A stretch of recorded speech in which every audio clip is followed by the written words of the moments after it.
समस्तीपुर के central bank से 65 लाख की रकम को लूट ली जाती है। अब इसके बाद लुटेरों को पकड़ने की कहानी एकदम फिल्मी है। जैसे फिल्म में हम सब देखते हैं कि पैरों के निशान को देखकर किसी अपराधी को पुलिस पकड़ लेती है, ठीक इसी प्रकार से समस्तीपुर के एसपी और डीएसपी ने मिलकर पैरों के निशान को देखकर लुटेरों को पकड़ लिया। ना सिर्फ लुटेरों को पकड़ा बल्कि गन्ने के खेत से रुपए को भी बरामद कर लिया और गन्ने के खेत में छुपे उन लुटेरे को उनके पैरों के निशान के चलते पकड़ लिया गया।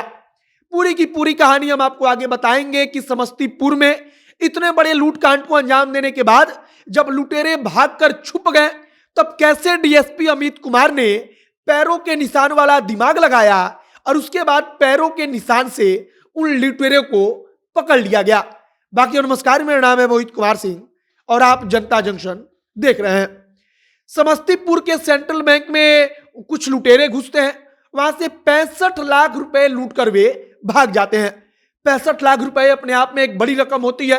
कई लोग अपनी पूरी जिंदगी में 65 लाख रुपए कमा नहीं पाते, लेकिन उन लुटेरों ने कुछ ही मिनट में 65 लाख रुपए की डकैती कर दी। वहां से वे पैसा लूट कर भाग जाते हैं। इधर एसपी डीएसपी सब लोग खोजबीन में लगते हैं। डीएसपी अमित कुमार की चर्चा विशेष तौर पर हो रही है क्योंकि डीएसपी अमित कुमार के कहने पर ही जांच अभियान चलती रही, उसको बीच में रोका नहीं गया। बताया जा रहा है कि वो जो लुटेरे थे वो पैसे को लेकर एक गन्ने की खेत की तरफ भागे। गन्ने के खेत में जाकर वे एक खेत में सबसे पहले पैसे को छुपा देते हैं। इसके बाद वे उस खेत से निकलकर दूसरी तरफ के गन्ने के खेत में जाकर छिप जाते हैं। बीच में एक गेहूं का खेत होता है और वही गेहूं का खेत उन लुटेरों को पकड़ने में मददगार साबित होता है। वहां पर कुछ महिलाएं खेत में काम कर रही होती हैं, वो घास वगैरह काट रही होती हैं अपनी बकरी या गाय भैंस के लिए। जब वहां पर डीएसपी और एसपी पहुंचते हैं तब उन महिलाओं से पूछा जाता है कि उन्होंने किसी आदमी को देखा है क्या, और उसके बाद वो महिलाएं बताती हैं कि कुछ लोग गन्ने की खेत की तरफ भागे हैं। इसके पहले पुलिस वाले जो रुपया होता है और जो उनके पास हथियार था वो बरामद कर चुके थे। मतलब कि गन्ने का खेत, बीच में गेहूं का खेत और फिर दूसरी तरफ गन्ने का खेत, और लुटेरों ने एक गन्ने के खेत को पार करते हुए गेहूं के खेत की तरफ से दौड़ते हुए दूसरे गन्ने के खेत में भाग गए थे। अब लुटेरे पकड़ में नहीं आए थे। तब होता है कि अब सर्च अभियान को हम लोग खत्म करते हैं, लेकिन तब डीएसपी अमित कुमार कहते हैं कि नहीं, सर्च अभियान चलेगा। सर्च अभियान यानी कि जो तलाशी थी वो जारी रहती है। डीएसपी अमित कुमार को गेहूं के खेत में कुछ पैरों के निशान दिखते हैं। डीएसपी अमित कुमार पैरों के निशान को देखते हुए आगे बढ़ने लगते हैं। वो परखने की कोशिश करते हैं कि पैरों के निशान किधर से आए हैं और किधर को या जो भी इंसान है वो गया है। धीरे धीरे डीएसपी अमित कुमार को अंदाजा हो जाता है कि इधर के गन्ने के खेत से निकलकर जो भी व्यक्ति इधर से गया है वो अगले वाले गन्ने के खेत में घुसा है और उसके बाद वो उस खेत से बाहर निकला नहीं है। डीएसपी अमित कुमार इसके बाद उनको पता चल जाता है कि जो लुटेरे हैं वो उसी गन्ने के खेत में छिपे हैं। इसके बाद खेत को घेरा जाता है।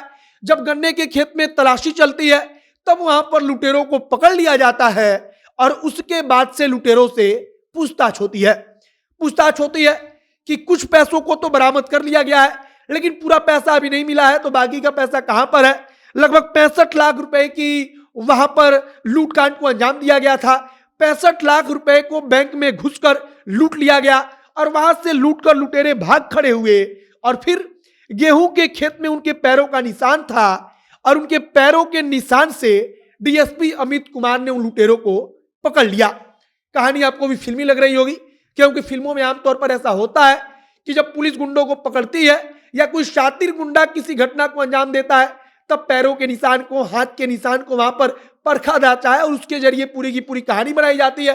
ठीक इसी प्रकार से समस्तीपुर में पैरों के निशान के जरिए 65 लाख रुपए लूटने वाले डाकुओं को, डकैतों को गिरफ्तार कर लिया गया।